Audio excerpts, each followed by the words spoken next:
జై. అందరికీ జై బాబా. మనం గత కొన్ని రోజులుగా 'మెహరా మెహర్' అన్న పుస్తకాన్ని చదువుకోవడానికి ప్రయత్నం చేస్తూ ఉన్నాం. ప్రస్తుతం బాబా స్త్రీ మండలి, పురుష మండలితో పాటు బొంబాయిలో ఉన్నటువంటి ఆ ముచ్చట్లు చదువుకుంటూ ఉన్నాం. ఇలా బొంబాయిలో ఉండగా ఒకరోజు బాబా ఎందుకనో స్త్రీలను వెంటనే ఇంటి నుండి వెంటనే వెళ్ళిపోమన్నారు. బాబా ఎందుకో చాలా కలత చెంది ఉన్నారు. తనతో పాటు స్త్రీలు ఉండడం బాబాకెందుకో చిరాకు తెప్పించింది. నాజాను, ఆమె తండ్రి మాసాజీని రైల్వే స్టేషన్‌కు పంపించేశారు. దౌలత్ భాయిని మాత్రం పైన గదిలో ఉండమన్నారు. మెహ్రాను కూడా వెంటనే వెళ్ళిపోమన్నారు. మెహ్రా మెట్లు దిగి కిందికి వచ్చింది. కింది నుండి పైన బాబా గది వైపు చూస్తే, బాబా కిటికీలో నుండి కిందికి చూస్తూ, "ఇంకా ఏం ఆలోచిస్తున్నావు? వెళ్ళు" అన్నట్టు సైగ చేశారు. మెహ్రా ఎక్కడికి వెళ్ళాలో తెలియకుండా నిదానంగా నడవసాగింది. మంచి బట్టలు మార్చుకోవడానికి కూడా సమయం ఇవ్వలేదు బాబా. ఇంటిలో కట్టుకునే మామూలు సాదా కాటన్ చీర కట్టుకొని, హవాయి చెప్పులు వేసుకొని ఉంది మెహ్రా. మెల్లగా కాళ్ళీడ్చుకుంటూ నడుస్తూ ఉన్న మెహ్రాను వెనక ఎవరో వడివడిగా వస్తున్న చప్పుడు వినిపించింది. బాబా మరియు గుస్తాజీ ఇద్దరూ మెహ్రాను దాటి ముందుకు వెళ్లారు. మెహ్రా వాళ్ళను అనుసరిస్తూ వెళ్ళింది. బాబా తిన్నగా బర్జర్ దహివాలా అన్న ప్రేమికుడి ఇంటికి వెళ్లారు. బాబా మంజిల్‌లో ఉండగా అతడి ఇంటికి తరచూ వెళ్ళేవారు. బాబా గుస్తాజీ ఇంటిలోకి వెళ్ళకు బాబా మరియు గుస్తాజీ ఇంటిలోకి వెళ్ళకుండా మెహ్రా బయటే నిలబడిపోయింది.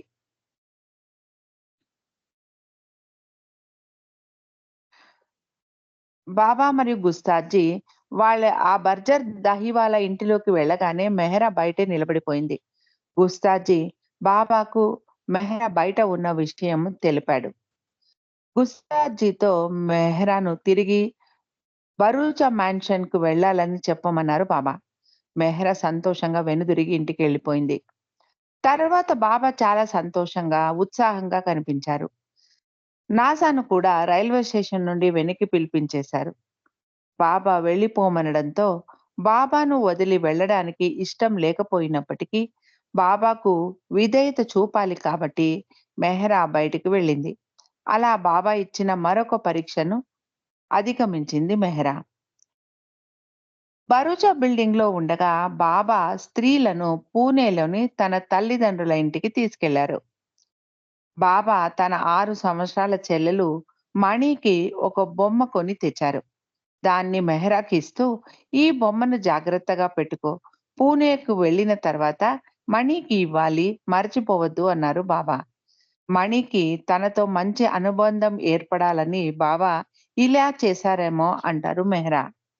అప్పుడు బాబా తల్లిదండ్రులు ఇప్పుడు మనం బాబా హౌస్ అని పిలిచే ఆ ఇంటిలోనే ఉండేవారు.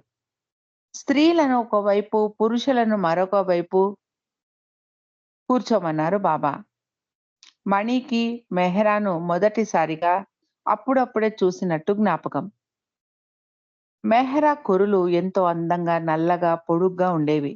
ఆమె బావి దగ్గర ఎండలో కుర్రలను ఆర్చుకోవడం తనకు ఇప్పుడు గుర్తు అని మణి గుర్తు చేసుకుంటారు. మెహ్రా చాలా అందంగా ఉండేది ఆ సమయంలో. ఆ సమయంలోనే మెహ్రా బాబా తండ్రి షరియార్జీని కూడా తొలిసారి చూసింది. ఆయన ఎప్పుడూ అందరికీ దూరంగా కూర్చొని యజ్దాన్, యజ్దాన్ అంటూ భగవంతుడి నామాన్ని స్మరించుకుంటూ ఉండేవాడు. 2 నెలలు బరూచా బిల్డింగ్‌లో ఉన్న తర్వాత బాబా మండలి వారితో కలిసి మళ్ళీ మెహరాబాదు వచ్చేశారు.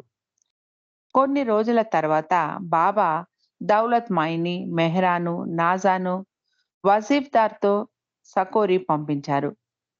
సకోరి బయలుదేరడానికి ముందు అందరూ బాబాకు వీడ్కోలు చెప్పడానికి బాబా దగ్గరికి వచ్చారు.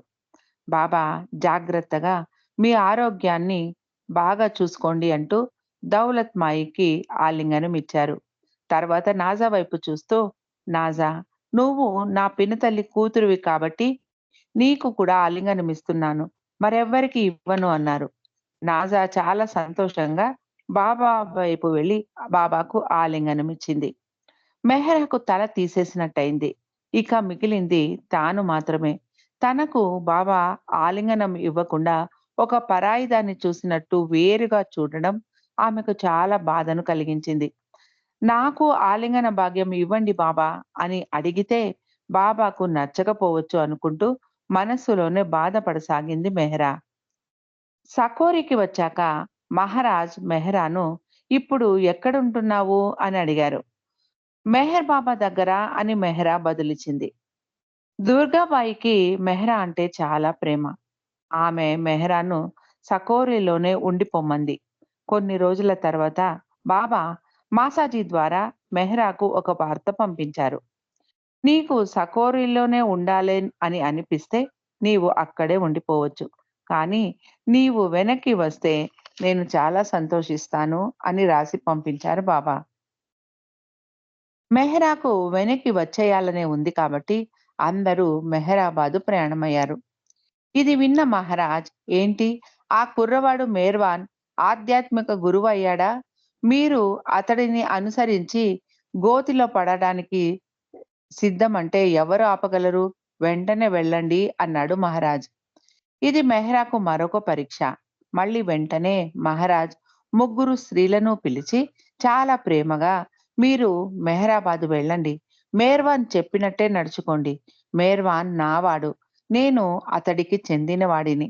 అతడి పాదాలను గట్టిగా పట్టుకోండి. చాలా ఏళ్ల తరువాత మేర్వాన్ ఎవరో మొత్తం ప్రపంచానికి తెలుస్తుంది అన్నాడు మహారాజ్. మరుసటి రోజు దౌలత్ మాయి, మెహరా, నాజా, మాసాజీ సకోరి నుండి బయలుదేరారు. అదే చివరిసారి మెహరా సకోరి వెళ్ళడం. అందరూ రాత్రి పొద్దుపోయాక మెహరాబాదు చేరుకున్నారు. బాబా మరియు మండలి అందరూ బాబా శాశ్వత నివాసమైన మెహరాబాదులో తమ స్థిర నివాసాన్ని ఏర్పరచుకున్నారు. దౌలా మాసి, పెద్ద కుర్షద్, చిన్న కుర్షద్, సోనా మాసి కూడా వచ్చి చేరారు. అందరూ కలిసి పోస్టాఫీస్ బిల్డింగ్‌లోనే ఉండేవారు. పురుష మండలిలోకి కూడా కొత్తవారు చేరారు. చుట్టుపక్కల పల్లెల నుండి పిల్లలు వచ్చేవారు. వారికి బాబా ప్రసాదం పంచిపెట్టేవారు. మెహ్రాబాద్ సందడిగా తయారైంది. ఎంతో అభివృద్ధి చెందసాగింది.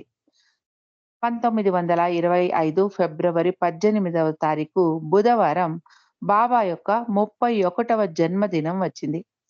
బాబా ప్రేమికులు, బంధువులు చాలా మంది వచ్చారు. పెద్ద షామియానా వేశారు.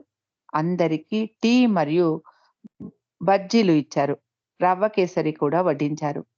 బాబా స్వయంగా తన చేతి నిండా వచ్చిన వారికి రవ్వ కేసరి పంచిపెట్టారు. ఇన్ని రోజులు బాబా బాబాతోనే ఉంటూ చాలా సాధారణమైన భోజనం తింటూ ఉన్న మండలి వారికి ఇది మంచి విందు కలిగించే అనుభూతిని ఇచ్చింది. స్త్రీలు బాబా పాదాలు కడిగారు. ఇదే సమయంలో మెహ్రా సరోజ్ చెల్లెలు మోటా వివాహానికి అహ్మద్ నగర్ వెళ్ళింది. మంచి మంచి చీరలు, నగలు ధరించి ఉన్న జొరాస్టర్ స్త్రీల నడుమ చాలా సాదా నేత చీరను కట్టుకొని, తలకు తెల్లటి గుడ్డను చుట్టుకొని ఉన్న మెహరా స్త్రీ మండలిని మె ఉన్న మెహర్ బాబా స్త్రీ మండలి అక్కడ అందరూ పిచ్చి వాళ్ళను చూసినట్టుగా మెహ్రాను ఇది చూడసాగారు. మెహ్రాకు ఇది మరొక పరీక్ష. 2 రోజుల తర్వాత బాబా గుస్తాద్జీతో స్త్రీల దగ్గర ఎవరి వద్దనైనా బంగారు ఉంగరం ఉందేమో, ఉంటే తీసుకొని రా అని పంపించారు. పెద్ద కుర్షద్ దగ్గర ఆమె పెళ్లి ఉంగరం ఉంది. మెహరాకు మహారాజ్ ఇచ్చిన ఉంగరం ఉంది. కానీ అది ఒక పట్టాన ఊడి రాలేదు. ఎంత ప్రయత్నం చేసినా అది ఊడి రాకపోవడంతో గట్టిగా దాన్ని తీసి ఇచ్చింది మెహ్రా. మళ్ళీ బాబా లోపలికి వచ్చి మెహ్రాకు మహారాజ్ ఇచ్చిన ఉంగరాన్ని తిరిగి ఇచ్చేశారు. మరొక హృదయం ఆకారం గల బంగారు ఉంగరాన్ని కూడా మెహ్రా వేలికి తొడిగారు బాబా. దాని మీద బాబా అన్న అక్షరాలు పొదగబడి ఉన్నాయి. మెహ్రా ఆశ్చర్యంగా బాబా వంక చూసింది. ఆ రోజుల్లో బాబాతో మాట్లాడాలంటే చాలా బిడియము, భయం ఉండటంతో మెహ్రా ఆ ఉంగరం ఎక్కడిది అని బాబాను అడగలేకపోయింది. బహుశా బాబా అది ఎవరి ద్వారానైనా చేయించి ఉండవచ్చు అనుకుంది మెహ్రా. మొదట మహారాజ్ ఇచ్చిన ఉంగరాన్ని వెనక్కి తీసుకొని తిరిగి ఇచ్చేస్తూ, ఈసారి తాను చేయించిన ఉంగరాన్ని బాబా మెహ్రాకు ఇవ్వడం ఇప్పుడు తన వంతు అన్న సంకేతాన్ని చూపిస్తోంది. మెహ్రా ఆ 2 ఉంగరాలను జీవితాంతం ఒక్కటే వేలికి ధరించేది. కొన్ని రోజుల తర్వాత బంగారు ఉంగరం పాడవడంతో బాబా అన్న అక్షరాలు మాసిపోయాయి. తర్వాత బాబా మెహర్ అన్న బంగారు అక్షరాలు గల ఎనామల్ ఉంగరాన్ని కూడా మెహరాకు ఇచ్చారు. మెహ్రాబాద్‌లో స్త్రీలకు బాబా పెట్టే పరీక్షలు ఇంకా ముగియలేదు. ఈసారి బాబా దృష్టి నాజా మీద పడింది. బాబా పుట్టినరోజు వేడుకలకు వంట చేయడానికి ఒక తాత్కాలిక వంటగదిని నిర్మించారు. ఒక పెద్ద పాత్రలో పెరుగు కూడా తోడు పెట్టారు.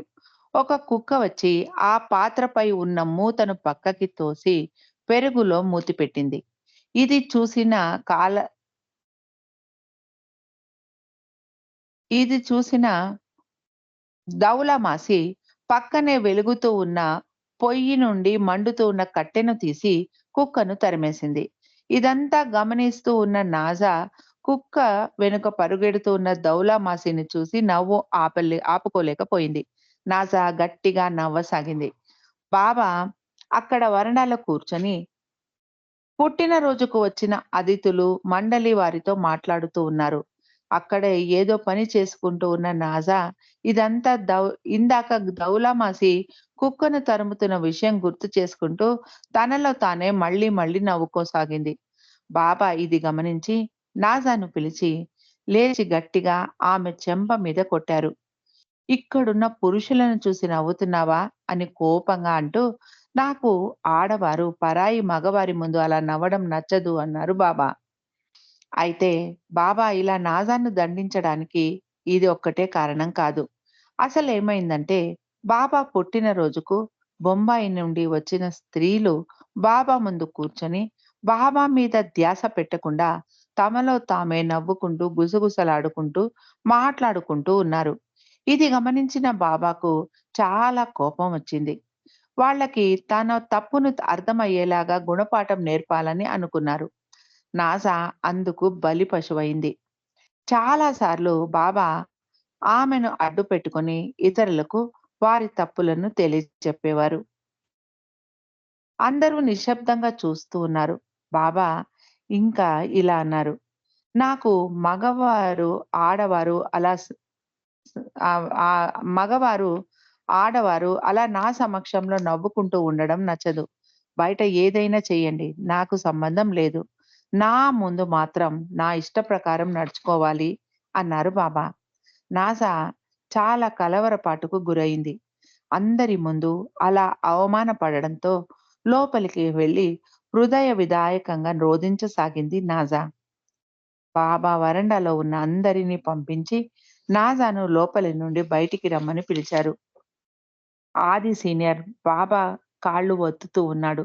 బాబా నాజాను ఆలింగనం చేసుకొని, "నేను నిన్ను కొట్టాలని కొట్టలేదు. నాకు వేరే కారణం ఉంది. అందరికీ ఒక ఉదాహరణ ఏర్పరచడానికే నేనలా చేశాను" అంటూ ఆమెను ముద్దు పెట్టుకొని, "చింతించకు. జరిగినదంతా మరచిపో" అన్నారు బాబా. బాబా మెహ్రా మీద కూడా కోపించుకునేవారు. ఒకరోజు మెహ్రా వెల్లుల్లి పొట్టు తీస్తూ ఉంది. గాలికి ఆ పొట్టంతా ఎగిరి ఆ చోటంతా వ్యాపించింది. అక్కడికి వచ్చిన బాబా ఇది గమనించి, "ఇలా ఎవరు చేశారు?" అన్నారు. మెహ్రా వెంటనే పరిస్థితి గమనించి, "బాబా, నేనే వెల్లుల్లి పొట్టు తీసింది. అది గాలికి ఎగిరిపోవడం నేను గమనించలేదు" అంది. బాబా, "నువ్వు బాగా గుర్తుపెట్టుకో. నువ్వు ఏ తప్పు చేసినా దానికి నాజా శిక్షను అనుభవించాల్సి ఉంటుంది" అన్నారు. మెహ్రాకు చాలా అసౌకర్యంగా అనిపించింది. అప్పటి నుండి ఏ పని చేస్తూ ఉన్నా చాలా జాగ్రత్తగా, ఎలాంటి తప్పు జరగకుండా చూసేది మెహ్రా. ఎందుకంటే తాను తప్పును చేస్తే నాజా బాధలు పడాల్సి వస్తుంది కాబట్టి. ఒకసారి బాబా మెహ్రాను చెంప మీద కొట్టడం జరిగింది. మెహరా బాబా నడుస్తూ ఉండగా బాబా చెప్పు మెహరా చీరకు తగులుకొని బాబా పట్టు తప్పి పడిపోతూ ఉండగా మెహరా బాబాను వెంటనే పడిపోకుండా పట్టుకుంది. బాబా నిలదొక్కుకొని కోపంగా మెహరాను చూసి చెంప మీద కొట్టి దూరంగా నెట్టేశారు. ఈ విషయం తెలుసుకున్న షిరీన్‌మాయి బాబాను తప్పుపడుతూ, "నీదే తప్పు. నువ్వు అంత దగ్గరగా ఎందుకు నడిచావు?" అని బాబాను మందలించింది. దౌలామాసి మాత్రం బాబా పడిపోయి గాయమై ఉంటే ఎంత ప్రమాదం జరిగేది అని బాబాను సమర్థించింది.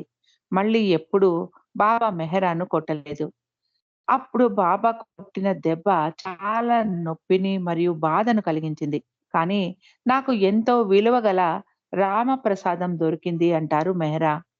భారతదేశంలో గురువులు, సంతులు జలాలి రకం వారు అంటే కోపం ఎక్కువ ఉన్నా, లేక జమాలి శాంత స్వరూపం కలిగిన వారుగా 2 రకాలు ఉంటారు. రాముడు మొదటి వర్గానికి చెందినవాడని ప్రతీతి. అందుకే రామ ప్రసాదం అంటారు. అంతేకాకుండా ఒక గురువు అలా తన చేత్తో కొట్టడం ద్వారా తమ శిష్యుల సంస్కారాలను తొలగించి వారికి ఎంతో మేలు కలగజేస్తారు. అందుకే అది ప్రసాదం అనిపించుకుంటుంది. మరొక రోజు స్త్రీలందరూ అపాయంలో చిక్కుకున్నారు. బాబా ఎందుకో చాలా కలత చెంది స్త్రీలందరినీ ఉన్నపళంగా మెహరాబాదు వదిలి వెళ్ళిపొమ్మన్నారు. అప్పుడు స్త్రీలు వంట చేస్తూ ఉన్నారు. ఆ వంట పని మధ్యలోనే ఆపేసి అందరూ అహ్మద్ నగర్ వైపు అడుగులు వేయసాగారు. అలా గుంపులుగా స్త్రీలు నడిచి వెళుతూ ఉంటే అందరూ ఆశ్చర్యంగా వీరి వైపే చూస్తూ ఉన్నారు. పురుష మండలి వారు కూడా చూస్తూ నిలబడ్డారు. స్త్రీలకు అందరికీ కూడా చాలా అవమానకరంగా అనిపించింది. వారిని బాబా ఎందుకు పంపించేస్తున్నారో కారణం తెలియడం లేదు. దౌలత్ మాయి మిగతా వారితో ఏమీ ఆలోచించకండి. మనం బాబా చెప్పినట్టు చేయాలి అంది. కొంచెం దూరం అలా నడిచి వెళుతూ ఉండగా అందరినీ వెనక్కి తిరిగి రావాల్సిందిగా బాబా కబురు పంపించారు. కాళ్ళీడ్చుకుంటూ నడుస్తూ ఉన్న స్త్రీలు ఈ కబురు వినగానే పరుగు పరుగున వెనక్కి వచ్చి మళ్ళీ తమ పనిలో తాము కొనసాగించారు. ఇలా మరి 2 సందర్భాలలో కూడా జరిగింది. ఆ రోజుల్లో మెహరాబాద్ వాతావరణం చాలా గంభీరంగా, ఎప్పుడు ఏం జరుగుతుందో తెలియనంత అగమ్య గోచరంగా ఉండేది. మరొక సందర్భంలో ఇలాంటి పరిస్థితి షిరీన్ మాయి మూలాన ఏర్పడింది. షిరీన్ మాయి బాబాతో తన మనసులోని భావాలను ఎలాంటి సంకోచము లేకుండా బయటపెట్టేసేది. షిరీన్ మాయి బాబాతో "మిరో నీవు ఊరి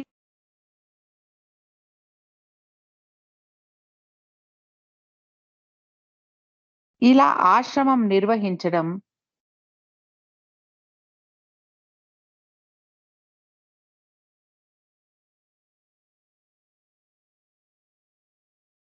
ఇక్కడ స్త్రీలను అందులోనూ కన్య పిల్లలను కూడా ఉండటానికి అనుమతించడం ఏమీ బాగాలేదు. నీవు వారికి ఆలింగనాలు ఇవ్వడం, వీటి గురించి పూణేలో చాలా చెడుగా మాట్లాడుకుంటున్నారు" అంటూ బాబాకు సహనం నశించేలాగా మరీ మరీ దీని గురించి సణుగుడు మొదలుపెట్టింది షిరీన్‌మాయి. ఆమె మాటలు విని విని విసిగిపోయిన బాబా, "నా చుట్టూ ఒక్క స్త్రీ కూడా ఉండటానికి వీల్లేదు" అంటూ అందరినీ తక్షణం వెళ్ళిపొమ్మన్నారు. మళ్ళీ స్త్రీలు నగర్ వైపు అడుగులు వేసుకుంటూ, ఇలా మాటి మాటికి నగర్‌లో గుల్మాయి ఇంటికి ఖుష్రు క్వార్టర్స్‌కి వెళితే ఏం బావుంటుంది అని మదన పడసాగారు. ఇంతలో మళ్ళీ వెనక్కి రావాల్సిందిగా కబురు వచ్చింది. అందరూ సంతోషంగా వెనక్కి వచ్చి తమ పనులలో నిమగ్నమయ్యారు. బాబాతో ఆ రోజుల్లో మా జీవితం దినదిన గండం, నూరేళ్లు ఆయుష్షులాగా ఉండేది. ఎప్పుడు మమ్మల్ని ఆశ్రమం నుండి తరిమేస్తారో తెలియని భయం మమ్మల్ని వెంటాడుతూ ఉండేది. అసలు ఇన్ని రోజులు మేము బాబాతో జీవించగలగడం మా గ జీవించాము అంటే మాకు నమ్మకం కుదరడం లేదు అంటారు నాజా. అరంగం నుండి బాబా దగ్గరకు వచ్చే పిల్లల సంఖ్య రోజు రోజుకు పెరగసాగింది. వారి కోసం బాబా ఒక స్కూల్ తెరవాలి అనుకున్నారు. బయటి వారు కూడా బాబా గురించి విని బాబా దర్శనానికి రావడం ప్రారంభించారు. స్త్రీలకు మరుగు కావాలి కాబట్టి బాబా పోస్టాఫీస్ బిల్డింగ్ చుట్టూ వెదురు బొంగులతో ప్రహారీ వేయించారు. లోపల కొంచెం వెలుతురు తక్కువైనా స్త్రీలకు లోపలికి, బయటికి తిరగాడటానికి, పనులు చేసుకోవడానికి మంచి స్వేచ్ఛ దొరికింది. బాబాకు త్రాగడానికి నీరు వేడి చేసి, చల్లార్చి ఒక కుండలో పోసి పెట్టేవారు. మిగిలిన వారు బావి నుండి తెచ్చిన నీటిని గుడ్డలో వడగట్టి తాగేవారు. గదిలో ఒక గూటిలో బాబా ఫోటో ఒకటి పెట్టారు. గతంలో లాగా లేచిన వెంటనే బాబా దర్శనం వీరికి కలిగేది కాదు కాబట్టి, బాబా ఫోటోకు అందరూ నమస్కరించుకునేవారు. ఫోటోకు ఆరతి పాడేవారు. బాబా గతంలో క్వెట్టాలో, కుష్రు క్వార్టర్స్‌లో చాలా సేపు ప్రార్థనలు చేయవచ్చు చాలా సేపు ప్రార్థనలు చేయమన్నట్టు ఇక్కడ ప్రార్థనలు చేసేవారు. బాబా గతంలో క్వెట్టాలో, కుష్రు క్వార్టర్స్‌లో చాలా సేపు ప్రార్థనలు చేస్తూ ఉండేవారు. కానీ, ఇప్పుడు అంత సమయం ఉండేది కాదు కాబట్టి, ఇక్కడ ప్రార్థనలు చేయడానికి అంత సమయం వీరికి లేదు. ఎందుకంటే, తీరిక లేనంత పని ఉండేది. 1925 మార్చ్ 21వ తారీఖున బాబా మెస్ క్వార్టర్స్‌లో ఒక హాస్పిటల్ ప్రారంభించారు. తర్వాత 4 రోజులకు హజ్రత్ బాబాజాన్ స్కూలును ప్రారంభం చేశారు. అదే సంవత్సరం మే నెలలో కుష్ఠరోగులకు ఆశ్రమం ప్రారంభం చేశారు. దీంతో పని ఇంకా పెరిగిపోసాగింది. బాబా హాస్పిటల్, స్కూల్ పర్యవేక్షణలో చాలా తీరిక లేకుండా ఉండేవారు. స్త్రీల వైపు ఎక్కువగా వచ్చేవారు కాదు. కానీ తన ఆజ్ఞలను మాత్రం జారీ చేస్తూ ఉండేవారు. ఉదాహరణకు పొద్దున 11 గంటలకు వీరు భోజనం చేయాలి. తర్వాత వారి వారి పనులు చేసుకోవాలి. అందరికీ ఏదో ఒక పని విధించి అందరినీ ఎప్పుడూ బిజీగా ఉంచేవారు బాబా. ఇప్పుడు బాబాకు మండలి వారికే కాకుండా స్కూల్ పిల్లలకి కూడా వంట చేయాలి. దీనికి కావాల్సిన నీరు పాద్రి బావి నుండి తోడి కాంపౌండ్ బయట ఉన్నటువంటి తొట్టెల్లో పోసేవాడు. స్త్రీ మండలి లోపలికి తెచ్చుకునేవారు. మేము బాబాతో ఉండడం మాకెంతో సంతోషాన్నిచ్చేది. మేమెప్పుడు ఎంతో ఉత్సాహంగా ఉండేవారమంటారు మెహ్రా. అలా పని చేయడానికి శక్తి కూడా మాకు బాబాయే ప్రసాదించేవారు అంటూ, ఒకవేళ బాబా మరుగుదొడ్లను క్లీన్ చెయ్యమని కోరి ఉన్నా కూడా, మేము అవి కూడా చేసేవారం అంటారు మెహ్రా. దౌలత్ మాయి వంట పర్యవేక్షణ చేస్తూ ఉండేది. పొయ్యి బాగా మండుతోందా లేదా అని చూస్తూ, మండుతున్న కట్టెలను లోపలికి తోస్తూ ఉండేది. చాలా జాగ్రత్తగా అన్నం అడుగంటకుండా చేయాలి. పప్పును నిదానంగా ఉడికేలా మంట తగ్గించి ఉంచాలి. బాబా ప్రతి ఒక్క పాత్రను స్వయంగా పరీక్షించి, ప్రతి ఒక్క పదార్థాన్ని రుచి చూసేవారు. పిల్లలకు వడ్డించడానికి ముందు అన్నం బాగా ఉడికిందా? పప్పు రుచిగా ఉందా? అని బాబా స్వయంగా రుచి చూసి తర్వాత వడ్డించమనేవారు. బాబా స్త్రీలతో మీరు ఆ పిల్లలకు వండుతూ ఉన్నప్పుడు వారు మీ స్వంత పిల్లలు అనుకోండి అని చెప్పేవారు. బాబా గనుక పోస్టాఫీస్ వరండాలో ఉన్నట్లయితే స్త్రీలు వంట వండుతూ ఉన్నప్పుడు బాబా స్వయంగా పొయ్యిలోకి కట్టెలు తోసేవారు. ఉడుకుతూ ఉన్న పప్పును కలిపేవారు. చట్నీ చేయడానికి సహాయపడేవారు. చపాతీలు కూడా చేసేవారు. బాబా చేసిన చపాతీలు స్త్రీలు వేరుగా పెట్టుకొని బాబా ప్రసాదంగా వాటిని స్వీకరించేవారు. బాబా కాంపౌండ్‌లోకి వస్తే బాబా దగ్గరికి పరిగెత్తుకెళ్ళి చేతులు కట్టుకొని బాబా ముందు నిలబడేవారు కాదు స్త్రీలు. ఇలా చేయడం బాబాకు నచ్చేది కాదు. సహజంగా ఉండండి అనేవారు బాబా. స్త్రీలు తమ పనులు చేసుకుంటూ ఉండేవారు. బాబాయ్ ఏదైనా చెప్పాలంటే వారిని తమ దగ్గరికి పిలిచేవారు. లేకుంటే బాబాయే వారి దగ్గరికి వెళ్లి చెప్పేవారు. గుస్తాజీ మాత్రమే స్త్రీల వైపు రావడానికి అనుమతి ఉండేది. దౌలత్ మాయి మరియు గుస్తాజీ ఇద్దరూ సరుకులు ఉన్న స్టోర్‌ను మెయింటైన్ చేసేవారు. ఆ స్టోర్‌లో కాయగూరలు, సరుకులు ఉంచేవారు. ఏవైనా సామాన్లు కావాలంటే ఒక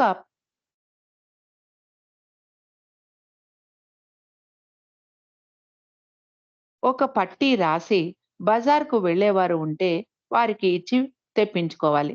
ఉన్నట్టుండి వంట చేసేటప్పుడు ఉప్పు అలాంటిదేదైనా తక్కువైతే గుస్తాజీ పురుష మండలి వైపుకు పరిగెత్తుకొని వెళ్లి తెచ్చిచ్చేవాడు. గుస్తాజీ స్త్రీలకు వంటలో సహాయం చేస్తూ వెల్లుల్లిపాయలు పొట్టు తీసి ఇస్తూ ఉండేవాడు. ఒక్కొక్కసారి షిరిడి సాయిబాబాతో, ఉపాసని మహారాజ్‌తో తాను గడిపిన రోజుల గురించి స్త్రీలకు చెప్పేవాడు. గుస్తాజీ అంటే స్త్రీలకు చాలా గౌరవం ఉండేది. అతడు సత్యాన్వేషకుడు. బాబాను చాలా ఎక్కువగా ప్రేమించేవాడు. ఎప్పుడూ బాబా గురించే ఆలోచిస్తూ ఉండేవాడు గుస్తాజీ. అందరూ స్త్రీలు గుస్తాజీతో మాట్లాడినప్పటికీ బాబా మెహ్రాకు మాత్రం మాట్లాడే అవకాశాన్ని ఇవ్వలేదు. 1925వ సంవత్సరంలో మౌనం ప్రారంభించిన తరువాత గుస్తాజీని స్టోర్ బాధ్యతలు చూసుకోవాలి కానీ స్త్రీలతో మాత్రం మాట్లాడకూడదు అన్నారు బాబా. ఇప్పుడు స్త్రీలకు మరింత ఏకాంతవాసాన్ని కఠినంగా పాటించమన్నారు బాబా. దౌలత్మాయి మాత్రం ఏదైనా వంటకు సంబంధించిన సరుకుల గురించి మాత్రమే గుస్తాజీతో మాట్లాడే అవకాశం ఉండేది. తర్వాత గుస్తాజీ స్త్రీలతో కూర్చొని మాట్లాడడం మానేశాడు.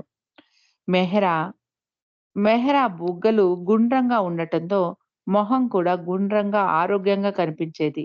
కానీ మెహ్రాబాద్ వచ్చాక ఆమె బుగ్గలు కరిగిపోయి మొహం సన్నగా పీక్కుపోయినట్టయింది. బాబా ఒకరోజు వీరి వైపు చూస్తూ, "మీ అందరికీ ఏమైంది? ఇంత సన్నగా ఉన్నారెందుకు? మీరసలు తింటున్నారా? ఎందుకు ఇంత నీరసంగా కనిపిస్తున్నారు?" అన్నారు బాబా. అప్పుడు మేము నెయ్యి చాలా మితంగా వాడేవారం అంటారు మెహ్రా. కేవలం వెల్లుల్లిని వేయించడానికి మాత్రం బాబా కోసం మాత్రమే నెయ్యి వాడేవారు.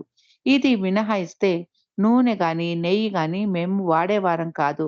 మరి మాకు ఎక్కడి నుండి పోషకాహారం వస్తుంది అంటారు మెహ్రా. తర్వాత బాబా మౌనం పెట్టిన తర్వాత వీరి ఆహారంలో చాలా మార్పులు వచ్చాయి. మధ్యాహ్నం భోజనానికి అన్నం, పప్పుతో పాటు ఒక చపాతీ, ఒక పండు, రాత్రి భోజనంలో అన్నం, పప్పు చేరాయి. బాబా వంకాయ ఆరోగ్యానికి మంచిది కాదు అని చెప్పడంతో వారు వంకాయను వండేవారు కాదు. కొన్ని రోజులు బంగాళాదుంపలు కూడా మానేశారు. ఒకసారి బజార్‌లో ఎర్ర ముల్లంగి దుంపలు మాత్రమే దొరుకుతూ ఉండటంతో రోజూ అవే వండుకునేవారు. అలా రోజూ ఒక్కటే కాయగూర తినాల్సి వచ్చేది.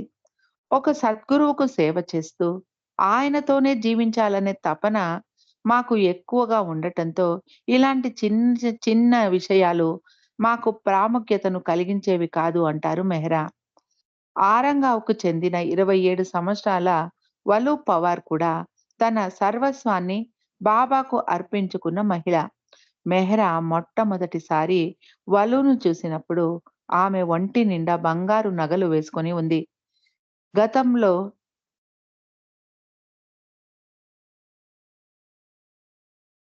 ఆమె ఎక్కువ బంగారు నగలు వేసుకునేది. గొంతులో, చేతిలో రకరకాల నగలు బహుశా ఆమె పెళ్లి నగలు కాబోలు అవి వేసుకొని ఉండేది ఆమె. ఆమె వివాహం జరిగిన వెంటనే భర్త చనిపోవడంతో ఆమె మళ్ళీ పెళ్లి చేసుకోలేదు. వలుకు పంట పొలాలు, కొన్ని ఆవులు, దూడలు మొదలైన పశువులు కూడా ఉండేవి. తన నగలు, తన పొలాలు, పశువులు మొత్తం తన సంపదనన్నిటిని బాబాకు అర్పించేసింది వలు. బాబాతోనే ఉండి ఆయనకు, స్త్రీలకు సేవ చేయాలనేది ఆమె ఆకాంక్ష. ఉదయం నుండి రాత్రి పొద్దుపోయే వరకు పని చేసి రాత్రి ఇంటికి వెళ్ళిపోయేది వలు పవార్. మే 10వ తారీఖున ఉపాసని మహారాజ్ పుట్టినరోజు వేడుకలు చాలా ఘనంగా జరిగాయి. వేల కొద్దీ జనాలు హాజరయ్యారు. చాంజీ బొంబాయి నుండి తెప్పించిన ఒక సినిమాను ఆ రోజు రాత్రి ఏర్పాటు చేశాడు. అప్పుడు మెహ్రాబాద్‌లో కరెంట్ లేదు కాబట్టి ప్రొజెక్టర్ కోసం ఒక జనరేటర్ బాడుగకు తెచ్చారు. రాత్రి చీకటి పడ్డాక అందరూ పోస్టాఫీస్ కాంపౌండ్‌లో సమావేశమయ్యారు. పోస్టాఫీస్‌లోని గోడ మీద 'మూకీ' సినిమా 'సంత్ సక్కు' మరియు 'భస్మాసురుడు' అన్న సినిమాలు ప్రదర్శించారు. పురుషులు ఒకవైపు, స్త్రీలు మరొక వైపు కూర్చున్నారు. బాబా స్త్రీల వెనుక కూర్చున్నారు. 'సంత్ సక్కుబాయి' కథ భారతీయ సాంఘికిక సాంఘికికం. సక్కుబాయి గురించి